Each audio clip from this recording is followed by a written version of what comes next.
Hi friends, பார்த்தோன்னே tempt ஆகிற மாதிரி இஃப்தார் ரெசிபி சிக்கன் பாக்கெட் தான் இன்னைக்கு பார்க்க போறோம். எவ்வளோ கடையில் வாங்கி கொடுத்தாலும் நம்ம கையால் செஞ்சு கொடுக்கும் போது பிள்ளைங்களோட சந்தோஷத்துக்கு அளவே இருக்காது. 1/4 கிலோ அளவுக்கு சிக்கன் தோல் எலும்பெல்லாம் நீக்கி வச்சிருக்கேன். இப்போ ஒரு 200 கிராம் தான் இருக்கும். சின்ன சின்ன பீஸாக கத்தியால் கட் பண்ணி எடுத்து வச்சுக்கிட்டேன். அதோட 2 பல்லாரி வெங்காயம் நறுக்கி வச்சிருக்கேன். 1 டேபிள் ஸ்பூன் எண்ணெய் சூடாயிருந்ததும் பல்லாரி வெங்காயத்தை சேர்த்து அது கூடவே கருவேப்பிலை மஸ்ட் சேர்த்துக்கணும். கருவேப்பிலை கண்டிப்பாக சேர்க்கணும். அதோட இது வணங்குறதுக்கு கொஞ்சமாக சால்ட்டும் சேர்த்துக்குவோம். சால்ட் நான் கொஞ்சமாக தான் சேர்த்துருக்கேன். உங்கள் தேவைக்கேற்ப நீங்கள் சேர்த்துக்கோங்க.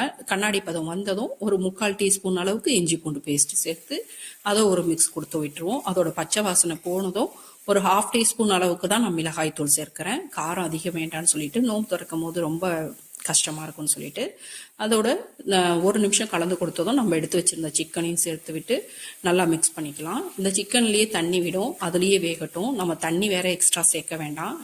முட்டை பொரியல் மாதிரி ஆயிடுச்சு பாருங்க. இது சின்ன பாத்திரமா இருந்தால் மூடி போட்டு குக் பண்ணோம்னா அவ்வளோ சீக்கிரம் குக் ஆகிடும், நல்லாவும் குக் ஆகிடும்.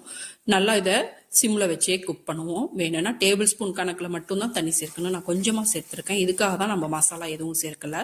மசாலா சேர்த்துருந்தோம்னா அடி பிடிச்சிருக்கும். இப்போ ஒரு 50% 70% சிக்கன் குக் ஆனதுக்கப்புறமா 1 பிஞ்ச் மஞ்சள் தூள், 1 பிஞ்ச் மிளகுத்தூள், ஜீரகத்தூள் மட்டும் கொஞ்சம் ஒரு 1/2 டீஸ்பூன் அளவுக்கு, மல்லித்தூள் ஒரு 1/2 டீஸ்பூன் அளவுக்கு, பட்டை கிராம்பு ஏலக்காய் பவுடர் பண்ணது 1/2 டீஸ்பூன் சேர்த்து இப்போ ஒரு 10 மினிட்ஸ் கிட்ட குக் பண்ணுவோம். மூடி போட்டு குக் பண்ணீங்கன்னா சீக்கிரம் வெந்துடும். வெந்ததும் மேலே மல்லி இலையை தூவி தனியாக ஒரு பவுலில் மாற்றிக்கலாம்.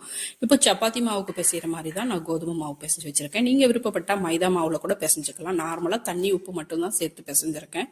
உருண்டை போடும்போது மட்டும்தான் எண்ணெய் சேர்த்து உருண்டை போட்டு வச்சிருக்கேன்.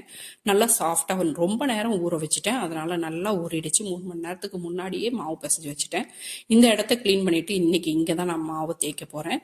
எவ்வளோ மெல்லிசா ஸ்ப்ரெட் பண்ணி வச்சிருக்கேன் பாருங்க. நான் தேய்க்கிறத இதெல்லாம் செய்யறதெல்லாம் வீடியோ எடுக்கணும்னு எனக்கும் ஆசை தான். என்னோட ஹபி எடுத்து தருவாங்கன்னு பார்த்தேன். அவங்க தூங்கிட்டாங்க. வழக்கம் போல நம்ம கையே நம்மளுக்கு உதவின்னு ஒரு கையால வீடியோ எடுத்துட்டு ஒரு கையால் செஞ்சுட்டு இருக்கேன். இந்த நம்ம செஞ்சு வச்சிருக்கிற சிக்கன் அப்படியே ஸ்ப்ரெட் பண்ணி கொடுத்து லைட்டாக ஒரு ப்ரெஸ் கொடுத்துட்டு இப்படி பாக்கெட் மாதிரி இந்த பக்கமும் அந்த பக்கமும் மடக்கி போட்டு அது போல் ஒரு கர்ச்சீஃப் மடிக்கிற மாதிரி மடிச்சு வச்சுட்டு இது மேலேயும் ஒரு ப்ரெஸ் கொடுத்து லைட்டாக தேய்ச்சி விடலாம். கொஞ்சம் டேமேஜ் ஆகாத மாதிரி பார்த்து பக்குவமாக தேய்ச்சி விட்டுடலாம். மொத்தம் எனக்கு 8 பாக்கெட் ரெடி ஆயிடுச்சு. இந்த 8 பாக்கெட்டையுமே நம்ம சப்பாத்தி எப்படி குக் பண்ணுவோமோ அது போலவே குக் பண்ணிக்கலாம். இப்போ சப்பாத்தி குக் பண்ணும்போது மட்டும்தான் நான் நல்லெண்ணெய் சேர்த்துக்கிட்டேன். மீதி எல்லாம் சமையல் எண்ணெய் தான் சேர்த்துக்கிட்டேன். நீங்கள் விருப்பப்பட்டால் எந்த எண்ணெய் வேணாலும் சேர்த்துக்கலாம். நம்ம மடக்கி போட்ட பக்கத்தை ஃபர்ஸ்ட் குக் பண்ணிக்குவோம். நல்லா ஹீட்டில் வச்சு குக் பண்ணுங்க. அப்புறம் ரொம்ப சூடேறிடுச்சுன்னா அப்போ வேணால் கொஞ்சம் கம்மி பண்ணிக்கலாம் ஹீட்டை.